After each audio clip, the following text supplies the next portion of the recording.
Welcome everyone. JMP Pro 17 has features that is really dedicated for spectral data. Today we will talk about that. The agenda will be a small introduction, application of functional data, where you can apply also spectral data. What is new in Functional Data Explorer in version 17, and particularly data pre-processing and data models. And then I will end by 2 examples on spectral data, and I will show that you're live in JMP Pro. As you know, what you are very familiar with are rectangular data. So what is rectangular data is that you have one input data point that affects one output data point. So I think that is where you are very familiar with. Functional data is different. So you can already see here in this data set that we have one particular variable that is not one data point, but a curve. And this is functional data. So functional data is for each sample, you have some measurements that have been recorded over time, and you want to relate the shape of this functional data to other variables. So let's assume that maybe this is a yield or a yield process, right? And you would like to relate what would affect the yield. So it would be like a kind of design of experiments that you are doing, and then trying to find out what would be the best settings of your factors that will match really the target curve that you're expecting. So this is really the objective of the functional data, is to find the golden curve. So what will be the best levels of your inputs that will achieve your curve. So where do you find functional data? So I think a lot, but I have here put only a few examples, like sensor data. You could probably maybe imagine a fermentation process. So for example, we have here pH as a curve, right? So we see pH varying over time in different batches for a medical process. And this pH might influence the fermentation of particular medical end products. And we are looking at, of course, what would be the best settings of the pH, what would be the best curve of the pH that will match the ideal yield of the fermentation process. Spectral data, so we will focus on this particular data in a moment. Here an example of near-infrared spectroscopy data on gasoline.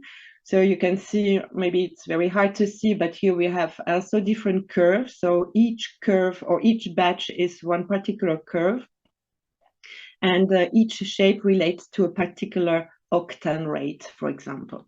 Yeah. And you can also imagine time series like consumer price index, where we can see also a shape, right? So this is the influence or whatever factors that will influence the consumer price index. So overall, in communality, we are not measuring a single value. So we are looking at the curve and determining its behavior and relate to other measurements that we care about. And today we will particularly focus on spectral data. So spectral data applications are very versatile again, and it provides valuable information about composition, structure, and properties of materials.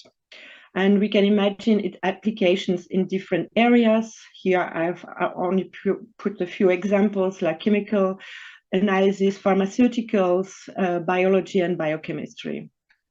So you could imagine in chemical analysis is actually to determine the concentration of chemical compounds in a sample.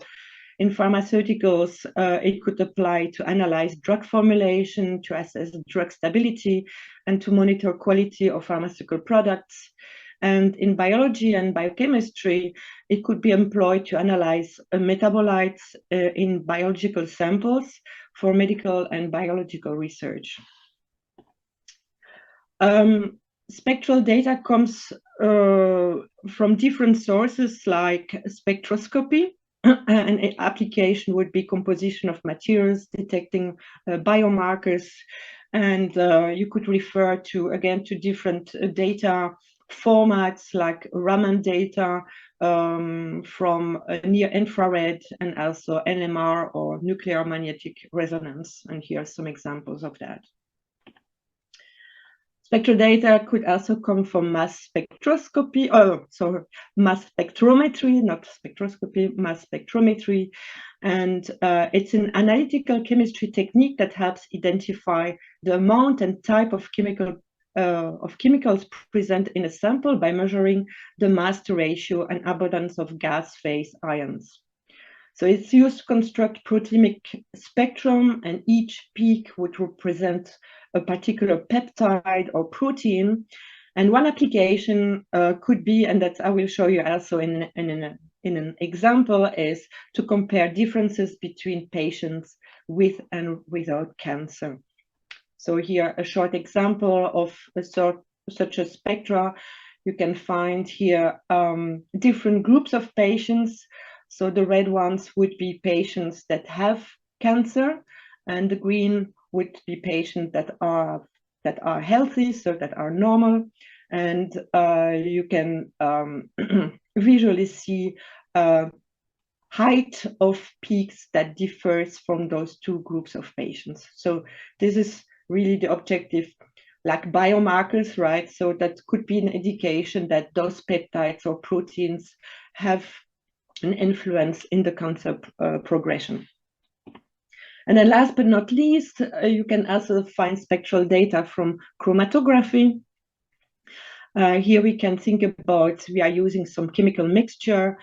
We are using a material that's going to help us to quantify relative amounts of those various components that are in these mixtures. So by using the retention time in this process, we can try to identify the different components. So as you can see here, for example. Actually, I was not aware that you could actually identify olive oil versus other vegetable oils. So you can see, like, you know, the example that I've explained to you just before is using chromatography, and then to find differences of chemical characteristics of olive oil and other oil. So in my demonstration, I will also briefly go over an example of, of chromatographic and mass spectrometric data example. So what are the challenges of spectral data? So the challenges is that the raw data are not always clean for direct use. So, and therefore a pre-process step is needed before starting to analyze the data with Functional Data Explorer. So before JMP 17, already some algorithms were in place for pre-processing, but now we are new available that are really dedicated for spectral data. So the typical problems could be like baseline problems, or scattering problems, or noise problems.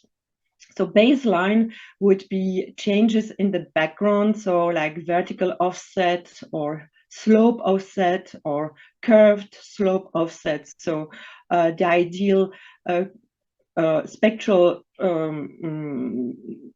curve needs actually to be aligned on a vertical line, right? So, and there we have in JMP Pro 17 techniques to avoid those types of baseline problems. Scattering problems would be, for example, changes in spectral intensity due to the heterogeneity of the samples. There we have also algorithms that avoid those scattering problems. And noise problems would be, for example, from, I would say, from instruments that are very, very sensitive, right? You could have sometimes this fuzzy look of your spectral that actually is, yeah, sometimes a problem is that if you have lots of noise, you might lose the very small peaks or signals in the data. So let's go over in what is new in JMP 17, right? So this is the commands of the pre-processing algorithms in JMP 17. So you have cleanup, transform, align, and spectral. This is something new in JMP 17. So what do you have in the spectral pre-processing step are the standard normal variate, so SNV, the multiplicative scatter correction, like MSC, then you have the Savitzky-Golay filter, and then last but not least, you have the baseline correction. So that are the the 4 different algorithms that are new in JMP 17. So let's go maybe a little more in detail what those algorithms are doing. So as you remember, those 3 different problems, baseline, scattering, and noise.